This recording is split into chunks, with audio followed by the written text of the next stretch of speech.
play.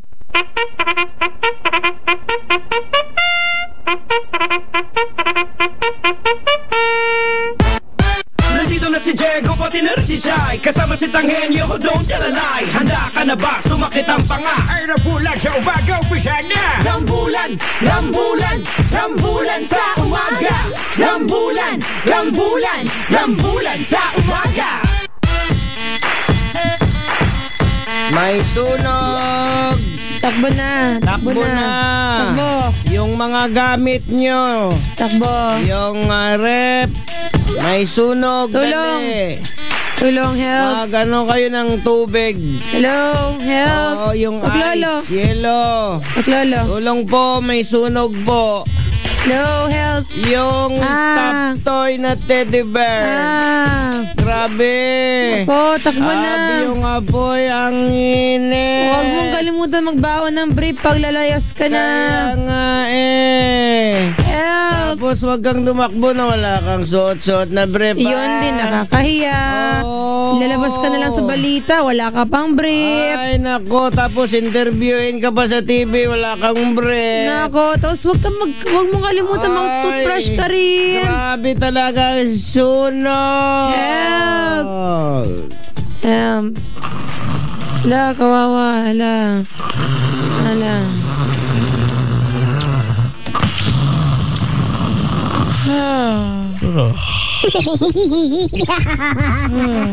Ay, babes, mas lalong inantok si kuya, babes. Sorry na. Sorry lang. Hindi namin sinasadya. Ay, maganda.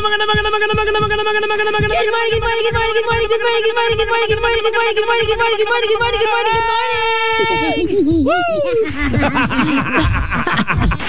Gandang umaga sa inyo, Kuya, inantok ka bigla, ha? Ay, ba't ka tumigil, Kalbo? Tuloy mo! Bakit? Ay, nakakainis eh. Tangwag ko ng ganyan. Sorry na to. Oy, babes, eto Babes. Medyo bad trip yung umaga ko eh. Bakit? Kasi ba naman grabe yung traffic? Saan na naman yung traffic niyan? Dito sa may Coastal Road, yung intersection niya sa may Coastal Mall banda. Akala ko ba ikaw may-ari ng Earth? Kaya nga eh, naiinis ako. May mga tatanggalin akong tao eh. Hala, grabe naman. Babes, show mercy, babes. Hindi, tatanggalin ko yung mga tao. Bakit naman? Siyempre para walang traffic pag may tao sa gitna, babes. Pagtanggalin mo yung tao. Ganun tayo yung mga tao, yung mga bus, tatanggalin mo. Di ba pwede, babes? Babes, ikaw naman may-ari ng Earth. Di ba pwede magpagawa ka na lang ng Skyway from station from Pasay City, from CCP Complex papuntang Cavite, Imus. Actually, babes, may kinausap na ako mga contractor para hindi na ako magproblema. Papagawa na lang ako ng slides. Slide lang? Galing sa Imus, slides papunta dito. Dire-diretso lang yun. What if umulan? Di, syempre, sabay ko na ligo, tapos dito na ako magbibihis. Slides na lang. Galing mo talaga, babes. Ay, kapag mo, mag-slide ka, unabo yung ulo mo. Tangin nyo, ang sakit naman nun, tang. Pira ka naman. Huwag ka mag-alala na sa'yo. Bakit, tang? Ay, kasi matigas sa maulo ni Kalbo. Tangin nyo! Ikaw naman, tang, wala ka na naman magawa sa buhay mo, ha? O, ang aga-aga mag-away na kayo. Ano ka ba, babes? Lagi-lagi nag-away niyo, tangin nyo. Wala lang kayo respeto sa isa't isa. Ano ka ba kayo, ha? Kotse na muna eh. Ingay tuloy na. Ang ingay yung dalawa. Ayaw ka na ganyan. Nag-away-away kayo. Nga naman eh. Pira naman oh. Klase yaw yan. Yung iyaw sa umaga. O, siya, umpisa na natin to. Round 1. Ganun na, diretso. Ayaw nga pala, hindi ko tanong pakilala. Yung totoo, babes. Yung totoo. Ay, syempre mga kabisyo. Alam nyo ba na kami ang inyong Kalawsikan laway ang lalamang sa umaga. Umaga na, bangon na, matulog ka na dahil rambulan sa umaga na. At syempre ako po ang pinaka-urago na DJ sa Balatang Radyo. Ako po si Lord Diego Bandit. Bandi. Diego Bandi. Jaga the Bandit. Oh. Yun eh. Jaga the Bandit. English kasi ng Jaga Bandido. Jaga the Bandit. Boys, mirahitin ka ginaw! Capital D. OG. Buenos días, mi amor. Ako ba ang inyong karinyosa, senyorita na bien bonita? Wala ka narinig mali. Si senyorita Shaitisa ay na pinaglihi sa poste. Pero hugis bote. Capital C-A-T. Meow. Ay, siyempre ako naman si Tagin nyo. Hindi natender, pero ay, juicy pa rin. Gahuro-huro. Gahuro-horor nga. Yun ang narinig ko naman, babes. Horror naman. Sabi mo, kalbo. Wala tang, sabi ko. Juror. Wala naman juror. Wala, huwag ka na lumusot. O, so, ito na. Round 1. Yeah. Fight! Wait, bakit ayaw gumana? Dear Jaga and Shine, nasa abroad ako at worried na worried ako sa husband ko kasi nagka-rashes siya at naniniwala siya na kinulam siya ng kasamahan niya sa trabaho. Lumalala ang sakit niya pero hindi siya naniniwala sa doktor. Nagpa-albularyo na siya at may mga pinapagawa sa kanya na kung ano-ano. Gusto ko na siyang asikasuhan pero kakabalik ko lang kasi ng Dubai. Ano pong pwede kong gawin? Uy, may hirap na naman yan. Siyempre, di ba, love of your life, iniwan mo na nga, tapos akala mo, siyempre, big boy na siya, kaya niya na kasi yung sarili niya, pero eto, nagka-rashes lang, takbo agad sa albularyo. Ano ba? Yung totoo. Alam niyo ang pinakamahirap na sa isang nag-OFW, nagtatrabaho sa ibang bansa, yung nagtatrabaho, nagpapakahirap ka na, kasi parusa na yun, babes, mahiwalay ka eh. Tama. Tapos yung nandun ka na, nahihirapan ka na, tapos namumblema ka pa sa mga naiwan mo. Sinabi, di ba?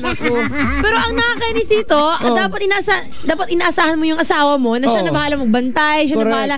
Eh, ito siya mismo ang may sayo na daw ko, I really don't know. Nagkaroon ng saltik. Ewan ko. Hira naman, Ikaw ba, babes, naniniwala ka sa albularyo?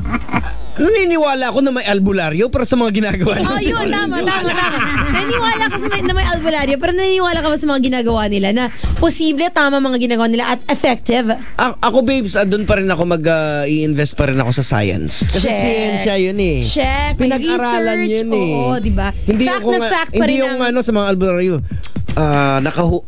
Diba, ikaw tang? Ano tangin nyo? Ano ibig sabihin po, kalbo? Bakit tang? Sideline mo may dati tang albularyo? Say dati pa yun. Ay, namin. Kasi may nahukay ako na medalyon. Ang sabi ng mga kaibigan ko, may power ka dyan, manggamot ka. Okay. Sige, magpakita ka. Sinaniwala ka rin, tang. Hindi naman, siyempre sa akin yung ginagamot ko, yung mga babae lang. Ano ba ito sinangin nyo? Hindi na nga balik tayo sa problema natin. Kaya wala na nagpagamot sa kanya, yun yung ending. Ano ba yan? Diba yung mga albularyo, di ba naalala si Mangkek Wings? Babes, hindi ko na maabutan. Sorry, I only know Dr. Chua, Dr. Cruz. Di ba pag mga albularyo, may panyo sa ulo, yung tinatali? Oo. Babes, yun naman yung she's dating a gangster. Iba yun!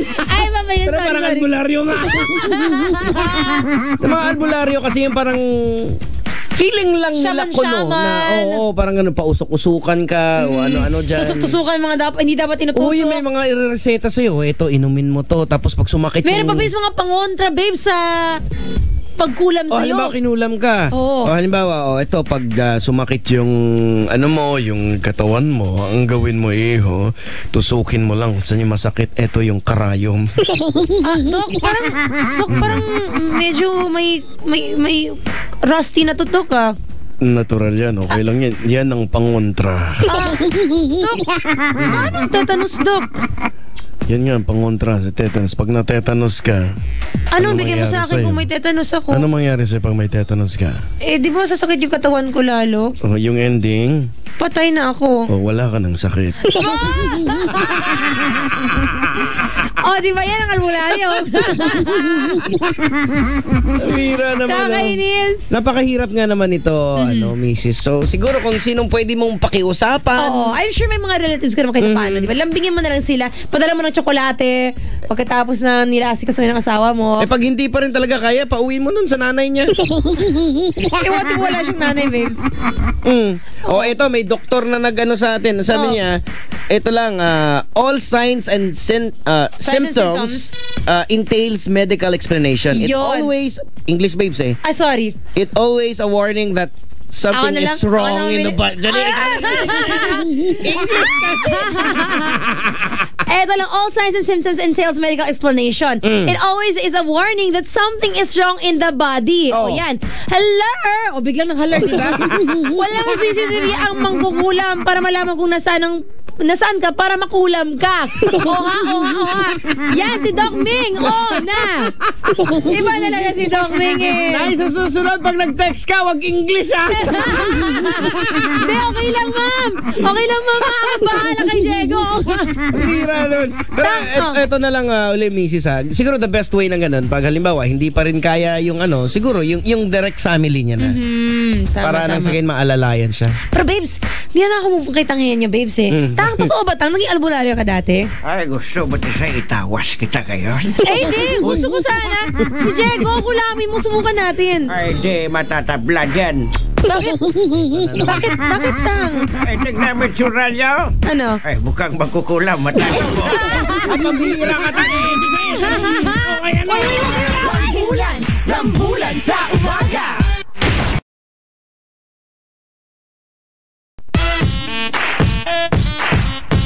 Babes, may tao, babes, niya sanay. Saan? Diyan sa babae, dalawa. Ay, Tisay. Yes, Tang. Huwag ka magkalala kung bahala dyan. Babes, nahiya ako sa kanila, babes. I'm conscious. conscious. Bakit ka conscious? Ayaw niya. Hayaan mo lang Bakit, sila. babes? Ay, sige, gawin nyo lang dalawa, Kalbo at Tisay. Ako nang bahala sa kanila. Hindi, wag na. Dear, dito na lang kayo lumapit kayo sa akin. Sabi, dito lang. Ay, tang, umayos ka, tang, Nakakaya sa mga bisita natin. Ay, Kalbo, walang pakialaman, nag-drip. Tangin nyo, alam ko ang gaganda nila pero hindi ka nila type. Ikaw kila Ricasel at si Nova. Eh, magkakaalaban tayo dyan, babaya. Diyan, dito lang kayo, girl. Ay, baka hindi na bumalik yan, tang, dahil sa'yo, pambihira. Dito lang kayo. Yan, dyan. Tabi lang kayo. Dito lang. Yan, okay, yan. Ay, salamat uli kay Ricasel and kay Nova. Yun. Actually, si Ricasel, binitbit niya lang si Nova. Forced to join Layo pang pinanggalingan nila. Oo nga, babes. Smart EDSA daw. Examiners of Conscience. Ewan ko. Basta. Nag-exam kayo? Or Examiner Village. Examiner Village. Ayun pala yun. Alam yun Ay, talaga, babes? Ay, pala. Alam mo kung bakit ko tinawag na Examiner Village? Bakit, babes? Kasi lahat ng mga nagbibigay ng exam, doon ko sila pinatira Ay, talaga? Tanungin mo si diba? Ganun ba? Ganun? Hindi niya alam. Na-realize niya baka examiner siya, hindi niya lang alam. Ay, bago lang siya doon. Babes, may nasagi pang balita, babes. Ano yun, babes? Eto, babes. STL2 Dalaga Kenya Manter Overall Sen sa magkano sige, babes, paki-explain, babes. Okay, sige. Ay, sorry, sige. Hindi na lang. Kasi there are these two girls, nag-struggle silang mag-apply ng trabaho ngayon, at may nakita silang 3,000 pesos sa daanan. Uy. O diba? Good, good for them. Actually, they did the right thing and returned the money. So dinala nila sa radio station, sa isang radio station, parang ito, oy sir, pasensya po, may nakita kasi kaming pera ganito, ganyan, baka pwede nyo isa uli sa may-ari. Maganda naman yung gesture na yun, di ba? Exactly. Ang problema, talagang 3,000 ang babes. Walang wallet, walang letter, walang note, walang signature, walang... So parang, imagine mo, babes, imagine mo. Announcement, merong 3,000 pesos po dito. May, hindi, ganito yan. Sige. Sa lahat po naman nakikinig sa atin, meron po tayong announcement. Meron po nakitang 3,000 pesos. Kung sino man po nawala ng 3,000 pesos, mangyari lamang po ay kunin nyo na po dito sa aming himpila. Wala daw pangalan. Magandang umaga sa inyo lahat. Walang pangalan yung 3,000. Sir, akin yan 3,000, sir. Ganun ba? Oo. O sige, magkita tayo sa Sogo. Sir, bakit po sa Sogo, sir? Ay, doon, i-check ko muna kung ikaw talagang may hari. Yun ang problema, di ba? Yun ang nakakatawa. Wow. Hindi mo... I mean, kung nakahanap ka naman ng pera at kung nasa wallet yun, talagang you'll do all the means possible to return it. Diba? Lalo na kung malaki yung halaga ng pera. Pero babes, kung sa akin nangyari yun, kung tayo halimbawa... Aminin mo. Hindi, tayo yung media. Okay. Media. Okay. Sasabihin ko, hindi ko tatanggapin yun. Talaga? Ibabalik ko rin sabihin, gastusin nyo na lang. Hindi mo sabihin, sige, akong bahala, tapos gastusin mo wala.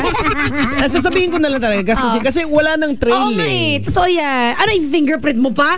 Tingnan nyo, may trace pa yan? Or kung ano ba? Kasi trail na yun Kasi yun nga, the trail is cold na. Again, kung may wallet, kung may pangalan, kung may information, maganda talaga. It's the right thing to do is to really return it to somebody or contact media ganon to return it, di ba? Itong skalbo talaga automatic. Hindi talaga ibibigay. Tang, aminin mo, Tang. Kung ikaw nakabulot ng 3,000. Kahit may wallet yan, si kalbo, hindi talaga babalik yan. Tang, sobra ka naman, makaano, Tang. Tang, sa bagay naman, Tang. Pero, pero Tang, tanongin kita, Tang. If ever may nakabulot kang 3,000, 10,000 pesos na walang pangalan, no nothing, sa middle of the road lang. Ano, Tang? Anong gagawin mo, Tang? Anong gagawin mo, Tang? Ay, kailangan pa ba? Memorize yan. Tingnan mo yan. Ay, nako. Sige na nga. Sha Padilla, round 2 na, babes. Are you ready? Round 2, fight! Dear Diego and Shai, hindi kami okay ng asawa ko ngayon. Babae ito, by the way, nagpadala. Sige. Dahil sa kabaitan niya, inaabuso na siya ng mga kamag-anak niya. Naghihiram na di nagbabayad. Nainis na ako. Dito na nga sila nakatira sa amin ng kapatid niya. Gusto pa pati mga pinsan niya. Lagi na lang pinag-awayan namin to. Di naman kami mayaman para pagbigyan sila ng gusto nila. Wala silang kahihiyan sa amin ng asawa ko.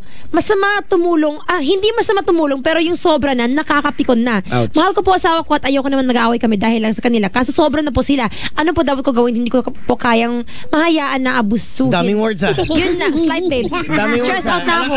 Nararamdaman ko yung galit niya, babes, at ang inis. Summarize na to, babes. Summarize na to. 3 paragraphs yung kanina, actually. Thesis yun. Ramdam mo talaga pag mabigat yung pinagdadaanan. Kasi diba? sa dami ng mga letra na ginagamit Tapos yung synonyms, kahit sila mong galit ka, hindi kompleto ang galit ka. Galit ako at gusto ko na sila palaya sa ganun yan pag galit ka. Lastik naman. Sobrang napakahirap nga naman talaga yan. Alam mo kasi, Tisay. Tsaka kalbo. Ay, Tisay. Yes, Tang. Ang ano lang kasi dyan itong babae ba yan? Opo. Buti naman ay. Alam ko na ba kung nakaalam May alam ako, Tang. Hira ka naman, gawin mo na yung dapat mong gawin. Ano yung sabihin mo, Tang? Ano yung sabihin mo? Ganito yan kasi, hindi naman siguro sa pera ang issue dyan. Yung privacy bilang mag-asawa. Yung tipong sarili nilang buhay yung patatakbuhin, walang ibang inaalala. Pati siguro naman, I mean, putting aside from privacy, Tang, tama ka naman, pero aside from privacy, kasi you have to spend a lot for them rin sa utilities, sa pagkain. Oo, di ba? Toothpaste. Ay, nako. Sabon. Pero ang maganda, babes, kapag ang dami mong ginagastos napkin. Babes, ang maganda, babes, kung marami kang gagastos na pang toothpaste, pang sabon, pang laba, ay okay lang rin kahit paano kasi at least magagamit mo pa rin yung proof of purchase ng mga nabili mong unique toothpaste, Shield bath soap, Pride detergent, di ba? Alam ko yan. Bakit, babes? May pabingo kasi, babes. Exactly, babes. Di ba, kung marami ka mag-anak, o sige, gamitin nyo itong sabon, sige, pero akin na yung box, ha? Akin na yung sachet. Ako bahala dyan. Pupunta ako sa MS Garcia, Cabanatuan, Nueva Ecija dahil sa October 11, invite po kayo para manalo ng napakaraming cash prizes sa Pride Kabisyo. Hayahay panalo. Ayan, syempre mga kabisyo, mag-ipon lamang po ng Pride Detergent, Shield Bath Soap at Unique Toothpaste na perfect purchase para syempre makasali sa Pride Bingo, Sing-Along at Unique Toothpaste Games na mamimigay ng napakaraming cash prizes at gift pack. Kaya huwag kakaligtaan na sa Sabado po yan, October 11 sa MS Garcia, Cabanatuan, Nueva Ecija. Ayun, para makasali, tulad na ng sabi ko, kailangan nyo lang po ng Pride Unique at Shield. For Pride po, kung meron kang 3 pieces Pride 40 gram sachet, equal to 1 bingo card po yan. For 6 pieces Unique 10 ml sachet, you have 1 bingo card as well. For 1 piece Unique 50 ml tube, you've got 2 bingo cards. And for Shield Bath Soap, kung meron kang 1 piece Shield 60 gram sachet, may isa kang bingo card. At 1 piece Shield 120 gram box, meron kang 2 bingo cards. At legal to, babes, di ba? Correct. Siyempre, kinunan ko ng permit yan. Di ba? For your HFI permit number 727-14. At least may good side. Pero naintindihan ko pa rin na stressful. Pag-gising mo pa lang, ingay-ingay na ng mga kasama mo sa bahay na hindi mo naman dapat kinakasama sa bahay. Correct. Tsaka ang kagandahan yan, babes, babes, yung sa akin ang issue kung ako nandun, yung privacy mo, mawawala talaga na wala na kayo. Kasi syempre nagpakasal. Oo, di ba? Tapos halimbawa, pag birthday ng anak mo, hindi naman pwedeng kayo-kayo lang. Agad invited na yung kasama mo sa bahay. Ay, kagaya na lang nitong kaibigan ko, si Emel Santillano. Bakit? Birthday ng anak niya kahapon. Second birthday ni Kian. Happy birthday, Kian! Kalbo, mahiya ka. Ito sa'yo, inaanak si Kalbo yun, di wala nagpakita. Hoy, ano? Inaanak mo pala. Babes, inaanak. Inaanak ka? Yun to, inaanak ka? Inaanak ko yun, Babe. Wala kagay ko, inaanak ka. Rambulan! Rambulan! Grabe, sarap. Sarap na lang ng pusa. Empanada pala. Daga yun. Ay, daga ba? Anong nakain mo? Dalawang flavor kasi. Yung daga flavor, yung ground daga. Okay, tapos yung isa. Yung pusa. Yung pusa nakain ko. Pero mas masarap yung daga eh. Talaga, babes? Sige, subukan ko yung ground daga. Sige. Sobrang sarap. Salamat ulit, Ay, mas masarap yung pusa na kinain ng daga. Oo nga, paano kung ganun? What if may nahuli kang pusa na kinain... Pusa na kinain Kinain niya ang daga. Yun pala. Ganon. Sinabi mo pusa. Pusa na kinain niya ang daga. Tapos yun ang nahuli mo. Tapos, so may daga pa rin yung pusa. Hindi kasi ang sabi ni Tanghenyo, kinain ng daga. Pusa na kinain ng daga. Paano yun, Tang? Ang laki kaya ng... Sabagay. May mas malaki. Sabagay, may pusa dito sa atin sa kisame.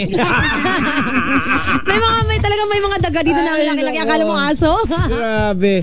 Oy, babes. Yeah, babes. Isa sa naman sa nakakabwisit kahapon sa mga lahat ng mga commuters natin. Ano? Yung nagrereklamo sila kasi walang biyahe mula sa north papuntang Taft kasi putol yung from, oh my gosh, putol na naman. Kasi naputol yung relays mismo. Na naman. Ay, nako. Parang, bakit ganyan? Sunod-sunod talaga lagi ang casualties hindi naman.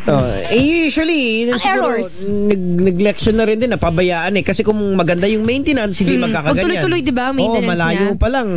Kasi marami nagsasabi, babes, na obsolete na yung yung ibang mga gamit, yung system dapat i-upgrade diba? na eh. Nakakalungkot na, babes, kasi may kaibigan ako na she always, ang duty niya 9 a.m. pero she leaves for work 6 a.m. pala. So 3 hours biyahe yan 3 hours biyahe na yan, nagbabas siya. Ay, naku, yung mga ang nangyari kahapon, nung nagbus siya, dahil sa sobrang dami ng tao, dami ng yung commuters. Yung iba wala na, hindi na pumasok sa... Kaya ayun siya, late siya ng 1 hour. Kalahin mo yun? 4 hours travel. Hirap talaga pag nag-commute, nakakaubos ng energy Ay, yan. sinabi, babes. Eto kayo sa mga kabisyo natin dyan, at hindi lang yan baka dapuan ka pa ng mga kung anong bakterya dyan, di ba? Kaya dapat naka-Enervon ka. Kasi pag araw-araw, malayo ka sa sakit at may energy, abay nako, you can make happy happen. Kaya nga po, gumawa ang Enervon ng Daily Pay Energy Activity sa mga LRT at MRT stations, libreng pa-charge sa mga low-bat na CP, may free Enervon samples din para may energy at malayo ka sa sakit. Mag-Enervon araw-araw so you can make work day and make nightlife happen. Make happy happen with Enervon Everyday. Multivitamins is the generic name of Enervon. If symptoms persist, consult your doctor. DOH, FDA CDRR permit number 329 series of 2014. Promo period is until November 30, 2014. Oras na para sa Reklamo mo, post mo yan, reklamo mo, reklamo niya, reklamo niya, reklamo niya. Sabi niyo walang diretso pa. Diretso pa ang posibleng solusyon. Okay. Ewan ko. Next. Okay. First. Sabi ni Aichu si Mel, reklamo ko po, Senyorita Shaiti Say, mainit na nga dito sa Saudi, mahilig pa magkape mga Arabo. Bakit po ganyan? Pag mo nireklamo, problema nila yun. Alam mo, ikaw masyado kang mga problema. Problema naman sa problema na iba eh. Okay, problema next. na iba, problema na, hindi naman na. Okay. Si Jerry Jeremiah, hi Jack Wenshai, good morning. Reklamo ko mga kasama sa bahay, ang ingay nila. Ang sarap pang matulog talaga ba? Grabe! Ang ingay mo talaga nila! Nakakainis talaga pag maingay! Walang respeto! Grabe na walang konsiderasyon! Tapos mag-iingay ka! Nako naman! Sige, pagalitan namin sila. Okay, sige. Rogelia, buhat, reklamo ko siya. Natutulog ako, di nila binuksan ng electric fan. Ang init-init. Uy, nakakainis ba yan? Ay, oo, yung papatayin ka na. Tapos pagkagising mo, naliligo ka na sa sarili mo. Sa pawis, di ba? Parang kang lechon. Parang ready na ngayon nung natulog ka, ayan, may electric fan na sakto. Tapos parang kung may kasama ka sa kwarto, ay malamig, off ko muna, gano'n. Tapos nakalimutan nilang i-on ulit. Nakakainis na sila pang alis, sila pang galit. Ay, nakukuha ko sa'yo. Ay, bumawi ka rin. Hindi, ako sa'yo, mag-hire ka ng security guard. Ay, Sir, dapat bawian niya. Bakit? Ay, tanggalin niya yung ilisin, dalhin niya sa baho. Lagi mong bitbit ang LC. Alright, mga kabisyo, maraming salamat. At sana naman na-warm up na ang inyong mga Ang panga, of course. Kasi susunod na ang Tambalan. Si Nicole Ayala at saka si Chris Chubel. Ayan. Uy, again, Zirika Salanova, maraming salamat sa pagdalaw. Ay, Desay, bukang masama din ang tingin ni Calvo kay Rica Cesar kay Nova. Uy, wala nang Ay, ang baboy dala nila sa atin. Ginaganyan mo sila. Bakit ba? Ano ginawa nila sa'yo, ha? Rambulan sa umaga.